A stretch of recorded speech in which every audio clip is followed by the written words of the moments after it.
This is chapter 10, lesson 2. I'm on page 385. Now we're talking about similar figures.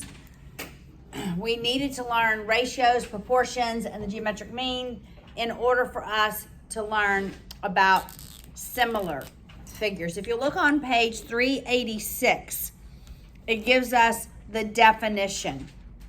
It says two triangles are similar if and only if there is a correspondence, or literally a correspondence between their vertices, literally if there is congruence in their angles, all right, such that their sides are proportional and their corresponding angles are equal. So in order to have similarity or similar figures,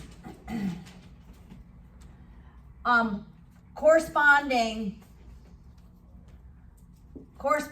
angles must be equal, but sides are proportionate,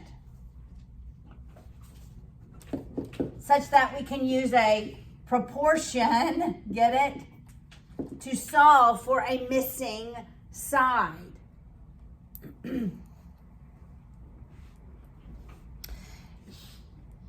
So anytime we have similar figures, the images do not go through an isometric transformation, but they're a dilation of one image of the original.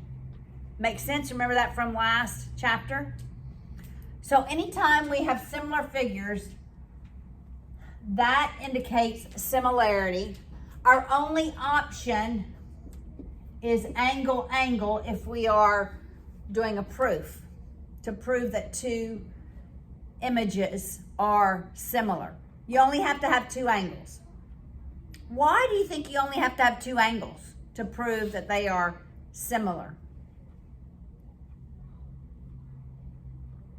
If two angles, let me just draw, that's a pitiful triangle. Let me just draw a triangle and draw a dilation of it. All right, we'll say that's 32 degrees. We'll say that's 32 degrees. We'll say that's 83. And that's 83 degrees. So we'll call this A, B, C. We'll call this A prime, B prime, C prime, because literally the image is a dilation of the original, right? And that's how we labeled our images when we did transformations. If I know that those two angles are equal, do I know that C and C prime are equal? Yes, because the sum of the angles of a triangle has to be 180 degrees, and that would be true for both of them. So you only have to prove two corresponding angles are equal, and then you know that the third ones are equal as well. So since this is a dilation, we can use ratios, but we can also see a scale factor. What is this angle going to be? 65 degrees. 65? Thank you for doing that calculation.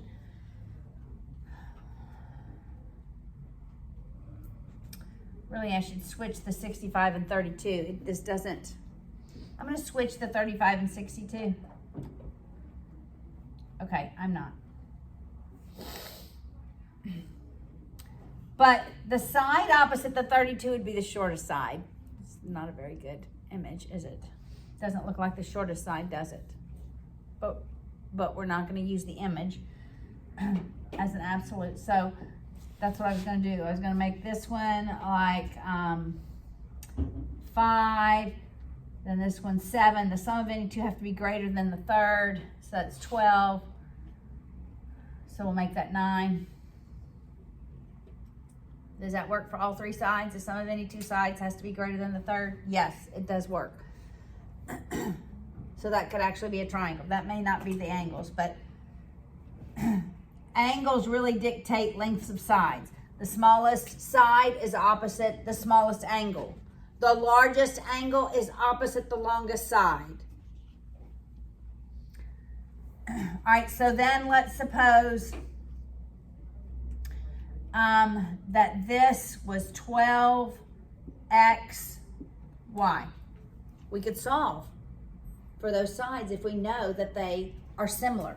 So doing just what I did a minute ago, smaller triangle, the dilated triangle.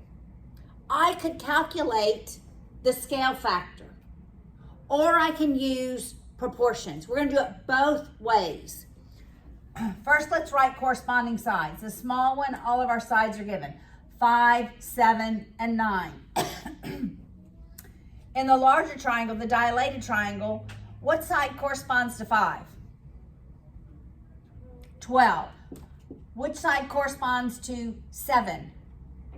X, and then y corresponds to 9. So I could say 5 times some scale factor equals the larger triangle, 12. Always if I'm going smaller to large, if I'm going the smaller to the large, my scale factor is going to be greater than 1. Will be greater than 1. If I'm going large to small, what do you think my scale factor is going to be? Less than 1. If I'm going from large to small, right? If I'm going large to small, then my scale factor will be less than 1. Okay, we'll show you this. This is going small to large, right? So I solve for the scale factor by dividing by 5. My scale factor is 12/5. What's 12/5 as a decimal in your calculator?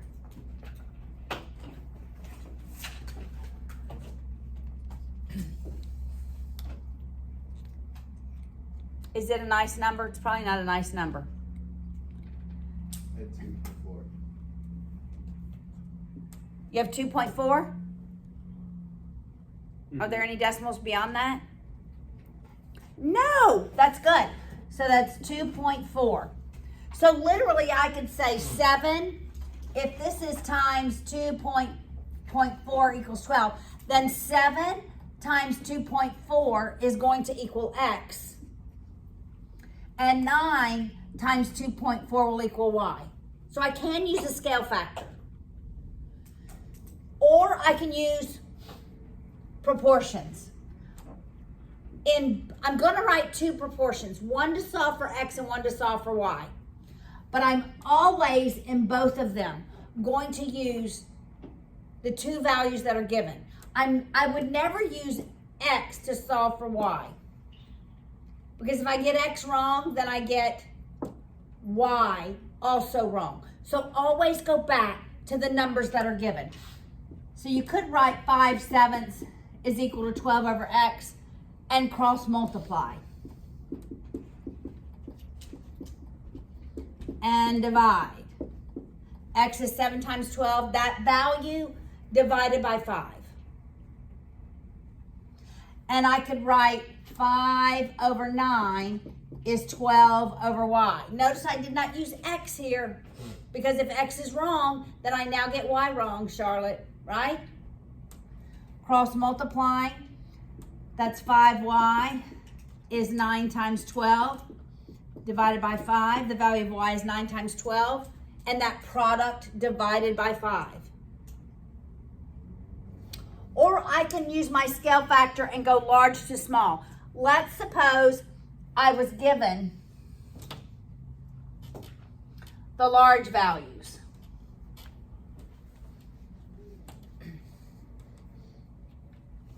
And not the small values. Well, let's change this. I don't know, I liked 5.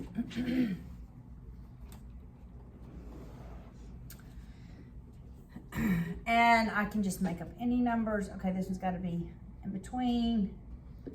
So 15, that's 27. It's got to be less than 27. Let's just go 22. All right, now I would have to go large to small, and that scale factor is going to be less than 1. So it'd be 12 times some scale factor equals the 5. And here I would do my large triangle, my small triangle. This now would be XY. So it's 12, 15, 22, and then I have 5, X, and Y, and I can solve using proportions. But now let's look at the scale factor.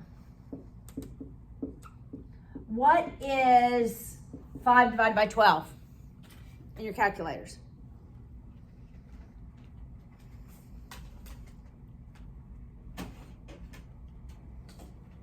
.4167.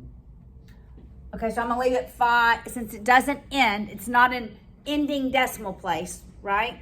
I'm going to leave it as 5/12.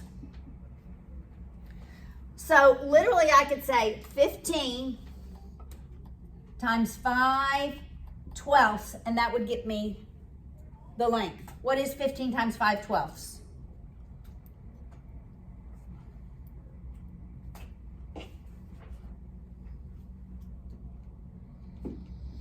What is it, Julia? 25 over 4. And I could do the same thing with 22, or I could use a proportion, and we could have written 12 to 15 is 5 over X and cross multiplied. All right, so I handed out this sheet of paper, and I'd like for us to calculate the scale factors and solve for the missing sides on this entire page. So that's one for everybody.